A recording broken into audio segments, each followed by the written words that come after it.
যার মন মানসিকতা যেমন তার বহিঃপ্রকাশও তেমনই। যার জ্ঞান যেমন সে সেইভাবেই দেখে, তেমন মতামতই প্রকাশ করে। আমাদের সমাজে প্রত্যেকটি মানুষের জীবন দর্শন ভিন্ন ভিন্ন, তাই প্রত্যেকটি মানুষের মাপকাঠিও ভিন্ন ভিন্ন। কেউ আদর্শ ব্যক্তি, কেউ গুণী ব্যক্তি, কেউ খুব গাম্ভীর্যপূর্ণ ব্যক্তি, কেউ খুব দয়ালু, কেউ খুব স্নেহশীল। তাই যে যাকে চেনার সেই তাকে চিনবে। যার পাণ্ডিত্য বেশি সেই পণ্ডিত ব্যক্তিকে চিনতে পারবে, যার পাণ্ডিত্য কম সে পণ্ডিত ব্যক্তির মর্যাদা দিতে পারবে না। মানির মান মানেই রাখতে পারে। বাকি অধিকাংশ ক্ষেত্রেই মানুষ মানুষকে চিনতে ভুল করে, তার সঠিক মর্যাদা করতে পারে না। তাই কে আপনাকে কি ভাবলো, কিভাবে নিল, সেটা ভেবে একদমই মনের মধ্যে কোনো টেনশন নেবেন না বা কোনো খারাপ লাগা আনবেন না। নমস্কার বন্ধুরা, আজ আমি গতি চ্যানেলকে সঙ্গে নিয়ে ঠাকুর শ্রী শ্রী রামকৃষ্ণদেবের এই প্রসঙ্গে একটি গল্প আপনাদেরকে শোনাব। গল্পটির নাম অবতারকে কি সকলে চিনতে পারে? হীরের বাজার দর। ঠাকুর বললেন, সকলে কি সেই অখণ্ড সচ্চিদানন্দকে ধরতে পারে? রামচন্দ্রকে 12 জন ঋষি কেবল জানতে পেরেছিলেন। অবতারকে সকলে ধরতে পারে না। কেউ তাকে সাধারণ মানুষ ভাবে, কেউ সাধু ভাবে, 2-4 জন অবতার বলে ধরতে পারে। যার যেমন পুঁজি সে জিনিসের সেই রকম দর দেয়। একজন বাবু তার চাকরকে বললেন, তুই এই হীরেটি বাজারে নিয়ে যা এবং এটি তুই বিক্রি করার চেষ্টা কর, তারপর আমাকে এসে খবর দিস কে কি বলল। চাকরটি প্রথমে বেগুনওয়ালার কাছে গেল। সে নেড়েচেড়ে দেখে বললে, ভাই 9 সের বেগুন আমি দিতে পারি। চাকরটি বললে, ভাই আর একটু ওঠো, না হয় 10 সের দাও।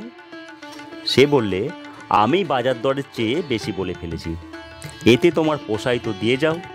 চাকর তখন হাসতে হাসতে হিরেটি ফিরিয়ে নিয়ে বাবুর কাছে বললে, মহাশয়, বেগুনওয়ালা 9 সের বেগুনের বেশি একটিও দেবে না।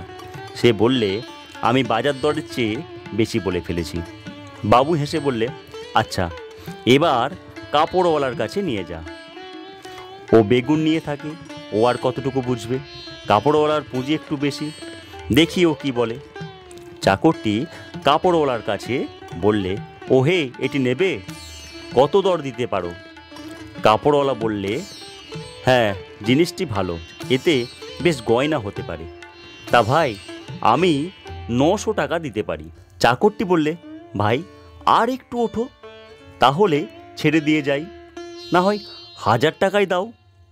কাপড়ওয়ালা বললে, ভাই আর কিছু বলো না, আমি বাজার দরের চেয়ে বেশি বলে ফেলেছি, 900 টাকার বেশি একটি টাকাও আমি দিতে পারবো না। চাকর হিরেটি ফিরিয়ে নিয়ে মনিবের কাছে বললে যে, কাপড়ওয়ালা বলেছে যে 900 টাকার বেশি একটি টাকাও সে দিতে পারবে না। আরও সে বলেছে, আমি বাজার দরের চেয়ে বেশি বলে ফেলেছি। তখন তার মনিব হাসতে হাসতে বললে, এইবার জহুরির কাছে যাও, সে কি বলে দেখা যাক। চাকরটি জহুরির কাছে এলো। জহুরি একটু দেখেই একেবারে বললে, 1 লাখ টাকা দেব। এই ছিল আজকের গল্প। আশা করি এই গল্পটি শোনার পর গল্পের বিষয়বস্তু আপনারা উপলব্ধি করতে পেরেছেন। তাই অকারণে কে কি বলল বা কে কি ভাবলো সেই নিয়ে একদম মাথা ব্যথা করবেন না, কোনো রকমভাবে মনে কোনো চিন্তা আনবেন না। যে মানুষটি আপনাকে চেনার সে মানুষটি আপনাকে ঠিক চিনবে। প্রতিটি মানুষ যে আপনাকে চিনবে, প্রতিটি মানুষ যে আপনাকে দাম দেবে, এটি একদম ভাববেন না। সমাজে বিভিন্ন রকম মানুষ আছে, বিভিন্ন রকম মানুষের মন মানসিকতা ভিন্ন ভিন্ন। তাই আপনি যেমন, আপনার মান মর্যাদা যেমন, সেরকম ব্যক্তি আপনাকে ঠিক তার মূল্য দেবে।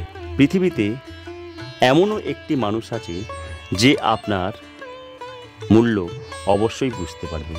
ভিডিওটি ভালো লাগলে এবং এই রকম আরও অনেক ভিডিও পেতে চাইলে অবশ্যই আমার ছোট্ট চ্যানেলটিকে সাবস্ক্রাইব করে পাশের বেল আইকনটি অল করে দেবেন এবং ভালো লাগলে অবশ্যই একটা লাইক করবেন এবং ছোট্ট করে একটা কমেন্ট করবেন, যাতে আমি উৎসাহ পাই আরও নতুন নতুন ভিডিও তৈরি করতে। ঠাকুরের আশীর্বাদে সকলে খুব সুস্থ থাকুন, শান্তিতে থাকুন, সুখে থাকুন। আনন্দে থাকুন, এই প্রার্থনা নিয়ে আজকের মতো এখানেই শেষ করছি। ধন্যবাদ।